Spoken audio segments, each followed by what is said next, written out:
Mr. Harrison, naona mikono yako michafu, umekuwa so busy unafanya hii kazi. Actually nimeona kuna vifaa umevishika hapo. If you can explain to us vifaa vina kazi gani? Tuanze na huku. Hiyo ni nini? Hii ni tape measure na hii ni marker pen. Tape measure ni kwa ajili ya nini? Tape measure ni kwa ajili ya kupimia nini? Size ya hizi fimbo. Tuna measure kwanza, tumia hii fimbo, tuna measure hii fimbo, alafu tunachukua na hii marker pen, tuna mark futi moja. Kwa unasema umechora eh? Okay, futi moja. Hii ni futi moja. Futi moja ni kwa ajili ya nini? Hii ni futi moja kwa ajili ya nini? Kuwekea kuchimbia mashimo. Depth ya ile shimo. Okay, kina cha ile shimo ni futi moja. Alafu hii futi ina futi ngapi? Hii futi ina futi 4. Futi 4. Okay. Kwa ajili ya miunda ambayo inakuja kuweka.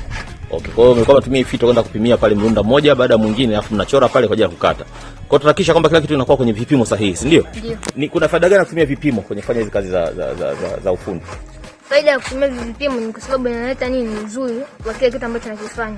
Okay. Unaweza kutumia munda na munda mwingine kulinganisha katika garden yako na inaonyesha kwamba ni smart work.